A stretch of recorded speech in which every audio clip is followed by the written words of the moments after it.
ഹൈക്കോടതിയുടെയും supreme കോടതിയുടെയും വിധികൾ നടപ്പിലാക്കുന്നത് സംബന്ധിച്ച് മഴുവന്നൂരും പുളിന്താനത്തും ഇന്ന് നടന്നതായ സർക്കാർ ഒത്താശയോടെ നടന്നതായ നാടകങ്ങളെ സംബന്ധിച്ച് സഭയുടെ നിലപാട് വിശദീകരിക്കുന്നതിനു വേണ്ടി സഭയുടെ മാധ്യമ വിഭാഗത്തിന്റെ തലവൻ അഭിമന്യ ദിയസ്കോറോസ് തിരുമേനിയും ബഹുമാനപ്പെട്ട ജോൺസ് എബ്രഹാം കോനാട്ടറീസ് കോറപ്പിസ്കോപ്പാസനും സഭയുടെ സെക്രട്ടറി എന്ന നിലയിൽ ഞാനും ചേർന്ന് നടത്തുന്നതായ പത്രസമ്മേളനമാണ്. ഇത് അതിന്റെ അന്തസ്സത്ത ഉൾക്കൊണ്ടുകൊണ്ട് നീതിക്കും ന്യായത്തിനും വേണ്ടി സഭ നടത്തുന്നതായ പോരാട്ടത്തിന്റെ വിവരങ്ങൾ അഭിമന്യ തിരുമനസ്സുകൊണ്ട് ഇപ്പോൾ നിങ്ങളെ അറിയിക്കുന്നതായിരിക്കും. ഇപ്പോൾ അന്ന് ചേർന്നിരിക്കുന്ന മുഴുവൻ പേരെയും സഭയ്ക്ക് വേണ്ടി ഒറ്റ വാക്കിൽ സ്വാഗതം ചെയ്യും. പ്രിയപ്പെട്ട സഹോദരങ്ങളെ, ഇത് വീണ്ടും നിങ്ങളത് വിളിച്ചുകൂട്ടേണ്ടി വന്നിരിക്കുകയാണ്. ഇന്നലെ ഇന്നുമായി മലങ്കര സഭയുടെ രണ്ട് പ്രധാന പള്ളികൾ, പുളിന്താനം അതുപോലെ തന്നെ മഴുവന്നൂർ ദേവാലയങ്ങളിൽ കോടതി വിധി നടപ്പിലാക്കുന്നു എന്ന വ്യാജേന പള്ളിയുടെ പരിസരങ്ങൾ മുഴുവനും പോലീസ് സംവിധാനം ഒരുക്കുകയും അതിനെ തുടർന്ന് ഒരു പക്ഷത്തെ ആളുകളെ വിളിച്ചു വരുത്തി പള്ളിക്കകത്തേക്ക് പ്രവേശിപ്പിക്കുകയും ചെയ്യുന്ന രീതി, എന്നിട്ട് പള്ളി അവരെ ഇറക്കാൻ ഒക്കുന്നില്ല എന്ന് പറയുന്നു. ഇതൊരു നാടകമല്ല, തുടർ നാടകമാണ് എന്ന് പറയേണ്ടി വരികയാണ്. തന്നെ ഇതിന് നാടകമെന്ന് പേര് വിളിക്കാൻ ഒക്കുമോ എന്നുള്ളതും അടുത്തൊരു വിഷയമാണ്. കാരണം സാധാരണ നാടകത്തിൽ നിന്ന് വ്യത്യസ്തമായ ചില ശൈലികളാണ് കാണുന്നത്. ഇന്നലെ വൈകിട്ട് മുതൽ അവിടെ നിന്ന് വരുന്നതായ വീഡിയോകളും ഫോട്ടോകളും ഒക്കെ കാണുമ്പോൾ കാണുന്ന കാഴ്ചകളും കേൾക്കുന്ന കാര്യങ്ങളും വളരെ വിചിത്രമായവയാണ്. വളരെ വലിയ പോലീസ് സന്നാഹങ്ങൾ ആയുധങ്ങളിലൂടെയൊക്കെ വന്ന് പള്ളിയുടെ നാലുവശം നിൽക്കുന്നത് ആരെ പേടിപ്പിക്കാനാണെന്നൊരു പിടിയില്ല. അതിനെ തുടർന്ന് ജനമില്ലാത്ത പള്ളിയിലേക്ക് ആളുകളെ നാലാവശത്തുനിന്നും വിളിച്ചു വരുന്നു. അത് ചില ആളുകളുടെ വോയിസ് മെസ്സേജുകളും വീഡിയോ സന്ദേശങ്ങളും ഒക്കെ പ്രചരിക്കുകയാണ്. മെത്രാൻ കക്ഷി പള്ളി പിടിക്കാൻ വേണ്ടി പള്ളിയിലേക്ക് വരുന്നുണ്ട്, അതുകൊണ്ട് നമ്മുടെ എല്ലാ ദേശത്തുമുള്ള ആളുകളെല്ലാം വന്നിരിക്കണം, കുഞ്ഞുങ്ങളെ കൊണ്ടുവരണം, സ്ത്രീകളെ കൊണ്ടുവരണം, ഇങ്ങനെയുള്ള ആശയങ്ങൾ നൽകുന്ന വാർത്തകൾ മെസ്സേജുകൾ സാധാരണ പോയിക്കൊണ്ടിരിക്കുകയാണ്. പോലീസ് വന്ന് നിന്നതിന് ശേഷം പള്ളിയകത്ത് ആളിനെ കയറ്റിയിട്ട് പിന്നെ അവരെ ഇറക്കി വിടുന്ന അതിന് നാടകം നല്ലോ പറയേണ്ടത്. അതിന് വേറെ എന്തെങ്കിലും ഒരു പേരാണ് പറയേണ്ടത്. എനിക്കറിയാൻ മേലത് ഏത് പേരിട്ട് വിളിക്കണമെന്ന്. നമ്മുടെ സമൂഹത്തിൽ ഇപ്പോൾ കാണുന്ന ചില കാഴ്ചകളാണ്. കഴിഞ്ഞ പ്രാവശ്യം പറഞ്ഞപ്പോൾ ഇതൊക്കെ നാടകമാണെന്ന് പറഞ്ഞു. പക്ഷെ ഇപ്പൊ നാടകത്തിനും അപ്പുറമായി നിൽക്കുന്ന ചില കാര്യങ്ങളാണ്. കാരണം എന്തെങ്കിലും ഒരു ആത്മാർത്ഥത ഭാരതത്തിന്റെ നിയമം പാലിക്കണമെന്ന് വിചാരിക്കുന്ന ഭരണ സംവിധാനമാണ് കേരളത്തിലുള്ളതെങ്കിൽ ഇതിന്റെയൊക്കെ ആവശ്യമുണ്ടോ എന്നുള്ളത് ചോദിക്കേണ്ട ഒരു പ്രധാനപ്പെട്ട ചോദ്യമാണ്. തനി ആവർത്തനങ്ങളാണ് നടക്കുന്നത്. കഴിഞ്ഞ പ്രാവശ്യം നടന്നതിന്റെ കുറച്ചുകൂടി വൾഗറായ ആവർത്തനം നടത്തുകയാണ് ഇപ്പോൾ ചെയ്യുന്നത്. ഓർത്തഡോക്സ് പക്ഷത്തിൽ നിന്ന് ഒരു വിശ്വാസി പോലും അങ്ങോട്ട് പോകുന്നില്ല. കാരണം നീതിന്യായ വ്യവസ്ഥ അവർക്ക് അനുകൂലമാകുന്നു എന്ന് പറയുമ്പോഴും അവര് ഒരു ബഹളം ഉണ്ടാക്കരുത്, കലഹം ഉണ്ടാക്കരുത്, ദേവാലയങ്ങളിൽ സമാധാനം ഉണ്ടാകണം, നിയമം കൃത്യമായി നടപ്പിലാക്കണം എന്നുള്ള വാഞ്ചൂരൊടി കാത്തിരിക്കുന്നു എന്ന് മാത്രമാണ് കാണുന്ന കാഴ്ച. പോലീസും അതുപോലെ തന്നെ മറുഭാഗത്തിലെ കുറച്ച് ആളുകൾ കൂടി നടത്തുന്ന നാടകമെന്ന് പറയുന്നു. പക്ഷെ നാടകത്തിനപ്പുറമായ ചില കാര്യങ്ങളാണ് കാണുന്നത്. അതിന് എന്ത് പേരിട്ട് വിളിക്കണമെന്ന് എനിക്ക് അറിയാൻ മേലാത്ത ഒരു അന്തരീക്ഷമാണ്. ഇതിങ്ങനെ തുടരാനായിട്ട് എത്ര നാള് വിട്ടുകൊടുക്കണം എന്നുള്ളത് സമൂഹം പറയേണ്ട ഒരു കാര്യമാണ്. ചർച്ചകൾക്ക് വിധേയമാകേണ്ട ഒന്നല്ല സത്യത്തിൽ കോടതി വിധികളെന്ന് പറയുന്നത്. ബഹുമാനപ്പെട്ട സുപ്രീം കോടതി വിധി വളരെ കൃത്യമായി ഒരു പ്രാവശ്യമല്ല പല പ്രാവശ്യം വിധിച്ച കാര്യങ്ങളാണ്. അതിനെ തുടർന്നാണ് കേരള ഹൈക്കോടതിയും അതുപോലെ തന്നെ കേരളത്തിലെ മറ്റ് നീതിപീഠങ്ങളും ഒക്കെ പല വിധികളും വന്നു. ഓർത്തഡോക്സ് സഭയ്ക്ക് അനുകൂലമായി വിധി വരുമ്പോൾ മാത്രം ഒരു പ്രശ്നം ഉണ്ടാവുകയും ഓർത്തഡോക്സ് സഭയ്ക്ക് പ്രതികൂലമായ ഒരു വിധി വന്നു കഴിഞ്ഞാൽ അത് സാങ്കേതിക വിഷയങ്ങൾ കൊണ്ട് മാത്രം വരുന്നൊരു വിധിയാണ്. ഉടനെ തന്നെ അത് നടപ്പിലാക്കുകയും ചെയ്യുന്ന ഭരണ സംവിധാനം കാണുന്നു. അത് ഒട്ടും മനസ്സിലാവുന്നില്ല. നീതിന്യായ നടത്തിപ്പ് എന്ന് പറയുന്നത് നിയമം ആർക്ക് അനുകൂലമാണോ അവർക്ക് അത് ചെയ്തു കൊടുക്കുക എന്നുള്ളതാണ് ഞങ്ങളൊക്കെ സാധാരണ പഠിക്കുന്ന കാലത്ത് നിന്ന് മനസ്സിലാക്കിയിരിക്കുന്നത്. പക്ഷെ ഇപ്പോൾ അതിൽ നിന്ന് വ്യത്യസ്തമായ ചില ശൈലികൾ ഭരണ സംവിധാനത്തിൽ നിന്ന് വരുന്നു. പോലീസിനോട് വ്യക്തിപരമായ ആരെങ്കിലും ചോദിച്ചു കഴിഞ്ഞാൽ അവർ പറയും ഞങ്ങൾ നിസ്സഹായരാണ്, ഞങ്ങളോട് നിൽക്കാൻ പറഞ്ഞതേ ഉള്ളൂ എന്നൊക്കെ അവർ പറയുന്നുണ്ട്. ഇതൊരു ഭാരതത്തിന്റെ നീതിന്യായ വ്യവസ്ഥകളെ വെല്ലുവിളിക്കുന്ന ഒരു രീതിയായിട്ട് മാത്രമേ കാണാൻ പറ്റുന്നുള്ളൂ. പക്ഷെ അങ്ങനെ പോയി കഴിഞ്ഞാൽ ഈ ഒരു നിയമനിഷേധം ഇപ്പോൾ അനുഭവിച്ചുകൊണ്ടിരിക്കുന്ന ഒരു സമൂഹം എങ്ങനെയാണ് പ്രതികരിക്കേണ്ടത് എന്നുള്ളത് നിങ്ങൾ പറയണം. ചർച്ചകൾ അനുവദനീയമല്ലാത്ത ഒരു സാഹചര്യമാണെങ്കിൽ പോലും പല ചർച്ചകൾ നടത്തുകയും വിട്ടുവീഴ്ചകൾക്ക് വശംവദരാവുകയും ചെയ്യുന്ന ഒരു സമൂഹമാണ് ഓർത്തഡോക്സ് സഭാ സമൂഹം എന്ന് പറയുന്നത്. പക്ഷെ അതിന് ഒന്നും വകവെക്കാതെ ഇങ്ങനെ ഓരോ ദിവസവും സഭയെ തള്ളി, രാജ്യത്തിന്റെ നിയമത്തെ തള്ളി ഇങ്ങനെ മുന്നോട്ട് പോകുന്ന ഒരു വിഘടിത ഗ്രൂപ്പിനോട് ചേർന്ന് നിൽക്കുന്ന ഭരണ സംവിധാനം എത്ര നാളിങ്ങനെ ക്ഷമിച്ച് മുന്നോട്ട് പോകാൻ ഒക്കും എന്നതൊരു ചോദ്യമായി ഇങ്ങനെ നിൽക്കുകയാണ്. ഇത് കേരള ഭരണ സംവിധാനം ഇത് കൃത്യമായി മനസ്സിലാക്കി ആണോ പ്രവർത്തിക്കുന്നത്, അതോ ഇങ്ങനെ ഭയപ്പെടുത്തി ഇങ്ങനെ മുന്നോട്ട് പോകാം, അങ്ങനെയാകുമ്പോൾ കാര്യങ്ങൾ നടക്കും എന്നൊരു ധാരണയാണ്. ബില്ല് വരും എന്നൊരു പരിപാടിയായിരുന്നു. അതിപ്പോഴും ഒരു ഭീഷണിയായിട്ട് ഇങ്ങനെ നിർത്തിയിരിക്കുകയാണ്. അങ്ങനെ നിർത്തി കോടതിയിൽ നിന്ന് വിധി വരുന്ന പള്ളികളിൽ നിയമം നടപ്പിലാക്കാതെ മുന്നോട്ട് പോകുന്നത് എത്ര നാളിങ്ങനെ മുന്നോട്ട് പോകാനായിട്ട് ഒക്കും എന്നുള്ളത് ഗൗരവത്തോടെ ചിന്തിക്കേണ്ട ഒരു വിഷയമാണ്. ഞാൻ പറഞ്ഞത് നിങ്ങൾക്ക് കാര്യങ്ങൾ വ്യക്തമായി കാണുമെന്നാണ് എൻ്റെ ഒരു വിചാരം.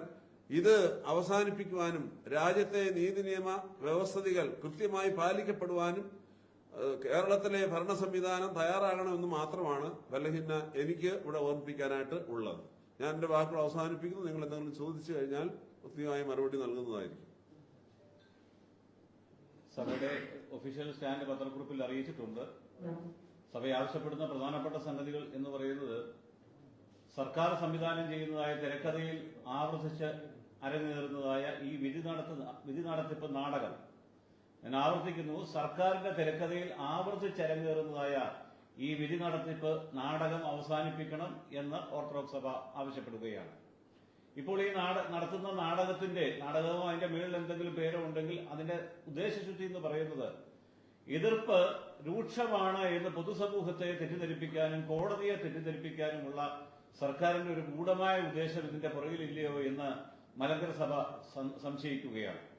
കാരണം ഇന്ന് വിധി നടത്തിപ്പിന് പോലീസ് വരുന്നു എന്നുള്ള വിവരവും അവർ വരുന്ന കൃത്യമായ സമയവും വിഘടിത വിഭാഗത്തിന് കൃത്യമായി തലേ ദിവസം തന്നെ പോലീസ് ചോർത്തിക്കൊടുക്കുകയും അധികാരികൾ ചോർത്തിക്കൊടുക്കുകയും അത് സോഷ്യൽ മീഡിയയിൽ കൂടി ആഹ്വാനം ചെയ്ത് പള്ളി പിടിക്കാനായി പോലീസ് വരുന്നു, കോടതി ഉത്തരവ് നടപ്പിലാക്കാൻ 4 മണിക്ക് പോലീസ് വരുന്നു, അതുകൊണ്ട് 2 മണിക്ക് എല്ലാവരും തടിച്ചുകൂടണമെന്ന് ആഹ്വാനം ചെയ്യുന്ന പോലീസും മറ്റധികാരികളും കൂടെ ചേർന്ന് നടത്തുന്നതായ നാടകം ഇത് ഈ നീതിന്യായ വ്യവസ്ഥയോടുള്ള ഒരു വെല്ലുവിളിയായി മാത്രമേ ഞങ്ങൾക്ക് കാണുവാനായി സാധിക്കുകയുള്ളൂ. തീർച്ചയായും സംസ്ഥാനത്ത് രൂക്ഷമായ തർക്കത്തിൽ നിൽക്കുന്ന മറ്റ് വിശ്വാസ സമൂഹങ്ങളുണ്ട്. അവരോടൊന്നും നിയമനിർമ്മാണം എന്ന് പറയുന്ന ഒരു അല്ലെങ്കിൽ പീഡിപ്പിക്കാൻ ഉപയോഗിക്കുന്ന ഒരു വാക്ക് ആ സഭകളോട് സംസ്ഥാന സർക്കാർ എടുക്കുന്നില്ല. മറിച്ച് അന്തിമ വിധി ഉണ്ടായിട്ടും, സുപ്രീം കോടതി പരമോന്നത നീതിപീഠത്തിന്റെ അന്തിമ വിധി ഉണ്ടായിട്ടും ആ വിധിയെ മറികടക്കുവാൻ നിയമനിർമ്മാണം എന്നുള്ള പാമ്പ് കാണിച്ച് പീഡിപ്പിക്കുവാനാണ് പലപ്പോഴും സർക്കാർ ശ്രമിക്കുന്നത്. തീർച്ചയായും ഭരണഘടനാപരമായി സുപ്രീം കോടതി വിധി നടപ്പിലാക്കുവാൻ ബാധ്യതയുള്ളതായ സർക്കാർ അവർ സ്വയം ബലഹീനരാണ് എന്ന് സുപ്രീം കോടതിയല്ല ഏത് കോടതി പറഞ്ഞാലും ആ ഉത്തരവ് നടപ്പിലാക്കുവാൻ ഞങ്ങൾക്ക് പ്രാപ്തിയില്ല എന്ന നീതിന്യായ വ്യവസ്ഥയോടും കോടതിയോടും പൊതുസമൂഹത്തോടും വിളിച്ചു പറയുന്ന കാര്യങ്ങളാണ് ഈ ദിവസങ്ങളിൽ അരങ്ങേറിക്കൊണ്ടിരിക്കുന്നത്. സുപ്രീം കോടതി വിധിക്കെതിരെ അതിന് മുകളിലായ ഒരു നിയമനിർമ്മാണത്തിന് സർക്കാർ തയ്യാറാകില്ല എന്ന് തന്നെ ഞങ്ങൾ വിശ്വസിക്കുകയാണ്. അതോടൊപ്പം തന്നെ ഒരു രാഷ്ട്രീയ പ്രസ്ഥാനങ്ങൾ ചെയ്യേണ്ട ഒരു മിനിമം മര്യാദകളുണ്ട്. ഒരു ഭിന്നതകൾ എന്തെങ്കിലും ഉണ്ടെങ്കിൽ അത് നിലനിർത്തിക്കൊണ്ട് ലാഭം കൊയ്യാനല്ല, മറിച്ച് നീതി നടപ്പാക്കാനാണ് സർക്കാർ അധികാരികൾ ശ്രദ്ധിക്കേണ്ടത്. ഞങ്ങൾ ആവർത്തിക്കുന്നു, ഭിന്നത നിലനിർത്തി ലാഭം കൊയ്യുവാനല്ല, മറിച്ച് നീതി നടപ്പാക്കുവാനാണ് ഭരണഘടനാപരമായി ബാധ്യതയുള്ള സർക്കാർ ചെയ്യേണ്ടത് എന്ന ഓർത്തഡോക്സ് സഭ ആവശ്യപ്പെടുകയും ആ ആക്ഷേപം ഉന്നയിക്കുകയും ചെയ്യുന്നു. പിന്നെ അവസാനമായി സഭയ്ക്ക് പറയാനുള്ളതായ ഒരു സംഗതി, ഈ സഭയെ പീഡിപ്പിച്ച് ഇല്ലാതാക്കാം എന്നാരെങ്കിലും വ്യാമോഹിക്കുന്നുണ്ട് എങ്കിൽ, നീതിക്കും നിയമത്തിനും വിരുദ്ധമായി അന്യായം പ്രവർത്തിച്ചാൽ അതാരാണെങ്കിലും, അത് ഏത് രാഷ്ട്രീയ നേതാവാണെങ്കിലും ഏത് മുന്നണിയാണെങ്കിലും മുഖം നോക്കാതെ പ്രതികരിക്കുവാനും നടപടികൾ എടുക്കുവാനും നിലപാടുകൾ എടുക്കുവാനും മലങ്കര സഭയ്ക്ക് ശേഷിയുണ്ട്, പ്രാപ്തിയുണ്ട് എന്നുകൂടെ പറയുവാൻ ഈ അവസരം വിനിയോഗിക്കുന്നു. സർക്കാർ സ്വീകരിച്ചിരുന്ന ഒരു നിലപാട് കലഹകാരികളെ അങ്ങേയറ്റം സപ്പോർട്ട് ചെയ്യുകയും സമാധാനവും ശാന്തിയും ആഗ്രഹിക്കുന്നവരെ യാതൊരു പിന്തുണയും നൽകാതെ പിന്തള്ളുകയും ചെയ്യുന്ന ഒരവസ്ഥയാണ് ഇവിടെ ഉള്ളത്. ഞങ്ങൾ അങ്ങനെ ചെയ്യും ഇങ്ങനെ ചെയ്യും എന്ന് പറഞ്ഞുകൊണ്ട് മുഷ്ടിബലം കാണിക്കാനായിട്ട് തയ്യാറായി വരുന്നവരെ അതിന് വിധേയപ്പെട്ട് സർക്കാർ നിൽക്കുന്ന ഒരു ചിത്രമാണ് ഇവിടെയുള്ളത്. ചർച്ച വേണ്ടേ, അങ്ങനെ വേണ്ടേ, ഇങ്ങനെ വേണ്ടേ, വിട്ടുവീഴ്ച വേണ്ടേ എന്ന് പറയുന്നവര് ഒരു കാര്യം വിസ്മരിച്ചിട്ടാണ്. പരിശുദ്ധ കാതോലിക്ക ബാബാ തിരുമേനി തന്നെ ബഹുമാനപ്പെട്ട മുഖ്യമന്ത്രിയുമായിട്ട് നേരിട്ട് ഒന്നിലധികം പ്രാവശ്യം ചർച്ചകൾ ചെയ്യുകയും സഭയുടെ നിലപാടുകൾ വളരെ വ്യക്തമാക്കുകയും ചെയ്തിട്ടുള്ളതാണ്. അതിനെ ആകുന്നത്ര വിട്ടുവീഴ്ചകളും ചെയ്തു കഴിഞ്ഞിട്ടുള്ളതാണ്. അത് കഴിഞ്ഞ് വീണ്ടും ഇതൊന്നും ഞങ്ങൾക്ക് ബാധകമല്ല, ഞങ്ങൾക്ക് സ്വീകാര്യമല്ല എന്തു പറഞ്ഞാലും ഞങ്ങൾ പിടിച്ചിടം ജയിക്കണം എന്നുള്ള വിധത്തിൽ യാതൊരു നിയമ സാധുതയുമില്ലാത്തതായ ആർഗ്യുമെന്റ്സ് മുമ്പോട്ട് വെച്ച് വരുന്നവർക്ക് സർക്കാർ എല്ലാ സപ്പോർട്ടും കൊടുക്കുന്നു. പിൻവശത്തുകൂടെ അല്ലെങ്കിൽ പിൻവാതിലിലൂടെ എന്നുള്ള നിലയിൽ അതാണ് ഇവിടെ നമ്മൾ കണ്ടുകൊണ്ടിരിക്കുന്നത്. അത് ഓർത്തഡോക്സ് സഭയ്ക്ക് ഒട്ടും സമ്മതിക്കാൻ സാധിക്കുന്ന സംഗതിയല്ല. ഓർത്തഡോക്സ് സഭയെ സമൂഹ മധ്യത്തിൽ താറടിച്ചു കാണിക്കുവാനോ ഇകഴ്ത്തി കാണിക്കുവാനോ ഒക്കെ ഉള്ള പരിശ്രമങ്ങളാണ് ഇതിന്റെ പിന്നിൽ ലക്ഷ്യമായിട്ട് ഉള്ളത് എന്ന് ഞങ്ങൾ സംശയിക്കുന്നു.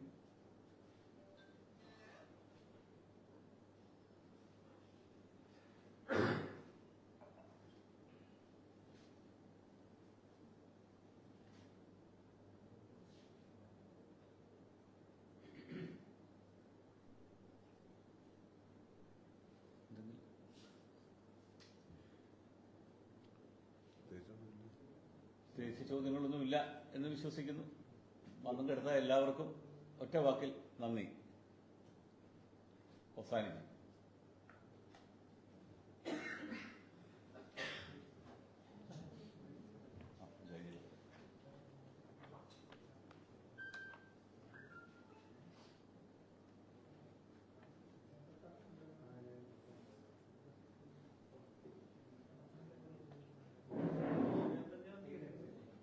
ഉണ്ട്.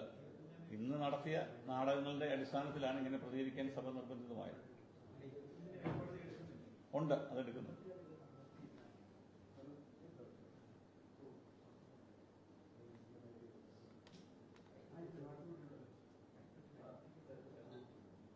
ഇത് നടപ്പാക്കാനാണെങ്കിൽ ആളുകൾ കൂടി നിൽക്കുന്ന സാഹചര്യത്തിൽ നടപ്പാക്കിയിട്ടുണ്ട്.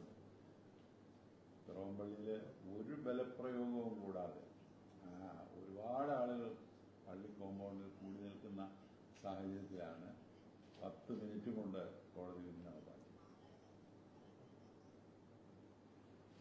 പക്ഷെ ഇവിടുത്തെ വിഷയം അതിനേക്കാൾ ജനം വരുന്നതിന് മുമ്പിട്ട് പോലീസ് നിറഞ്ഞിരിക്കുകയാണ്. എന്നിട്ട് ജനത്തെ പിൻവാതിലൂടെ അകത്തേക്ക് പ്രവേശിപ്പിച്ചിട്ട് ഗേറ്റിങ്ങിലൊക്കെ കൊണ്ടുവന്ന് നിർത്തി നാടകം കളിപ്പിക്കുകയാണ്. അത് സാധാരണ മനസ്സിലാകുന്ന ഒരു രീതിയല്ല. അത് പുതിയ രീതിയിലുള്ള ചില പരിപാടികളാണ്. അതാണ് നമ്മുടെ വിഷയം. ഇന്നലെ വൈകിട്ട് പോലീസ് അവിടെ ഇഷ്ടം പോലെ നിൽപ്പുണ്ടായിരുന്നു. അവിടുത്തെ ജനത്തെക്കാൾ കൂടുതൽ പോലീസ്. പിന്നെ 2, ഒരു പള്ളിയിലെ അംഗങ്ങളാണ് ഒരു സ്ഥലത്ത് കൂടുന്നതെങ്കിൽ സാരമില്ല. വിഷയം അങ്ങനെ അല്ലല്ലോ. വിഷയം സോഷ്യൽ മീഡിയയിലൂടെ തന്നെ കൃത്യമായിട്ട് പറയുന്നുണ്ട്. ഇന്ന സ്ഥലങ്ങളിൽ നിന്നെല്ലാം തീവ്രവാദികളെ ഇറക്കണമെന്ന് അവർ പറയുന്നത്. അത് വളരെ കൃത്യമാണല്ലോ. അത് അവരുടെ തന്നെ സോഷ്യൽ മീഡിയയിലൂടെ അവർ തന്നെ പറയുന്ന ചില കാര്യങ്ങളാണ്. അതായത് ഒരു പള്ളിയിലെ അംഗങ്ങളാണ് ഒരു പള്ളിയിൽ കൂടി പ്രാർത്ഥിക്കുന്നതെങ്കിൽ അത് മനസ്സിലാക്കാം. പക്ഷെ അങ്ങനെയല്ല സംഭവിക്കുന്നത്. ഇപ്പൊ അതിനുവേണ്ടി ചാവേറുകൾ ഉണ്ടാക്കിയിടുകയും ആ ചാവേറുകൾ കൃത്യമായി എല്ലാ ദേശത്തുനിന്നും ഓടിയെത്തുകയും അവർക്ക് 2-3 ദിവസം കഞ്ഞിയും പയറും കൊടുക്കുകയും ചെയ്യാമെന്നൊക്കെ ഫോണിൽ മെസ്സേജിലൂടെ പറയുകയും വേണ്ട സാധനം ചെയ്തു കൊടുക്കാന്ന് പറയാം. അങ്ങനെയുള്ളതിനെ സർക്കാർ സപ്പോർട്ട് ചെയ്യുകയും ചെയ്യാണ്. അതാണ് നമ്മുടെ പ്രധാനപ്പെട്ട വിഷയം. അത് മനസ്സിലാകുന്നില്ല എന്താണിതെന്ന്. അതിന് കാര്യം മനസ്സിലാകുന്നില്ല. അതല്ലെങ്കിൽ നീതിന്യായ കോടതി പറയുന്ന കേരളത്തിലെയും ഭാരതത്തിലെയും നീതിന്യായ കോടതി തെറ്റാണെന്ന് പറയേണ്ടി വരും. കാരണം നീതിന്യായ കോടതികളെ വെല്ലുവിളിക്കാൻ വേണ്ടിയാണല്ലോ ഈ നാടകങ്ങൾ നടത്തുന്നത്. അസാധ്യമാണ്, വിധി നടത്തിപ്പ് അസാധ്യമാണ് എന്ന് വരുത്തി തീർക്കുക, അല്ലെങ്കിൽ പൊതുജനത്തെ ബോധ്യപ്പെടുത്താനുള്ള ഒരു പരിശ്രമം, അതാണ് വാസ്തവത്തിൽ ഇപ്പോൾ നടന്നുകൊണ്ടിരിക്കുന്നത്.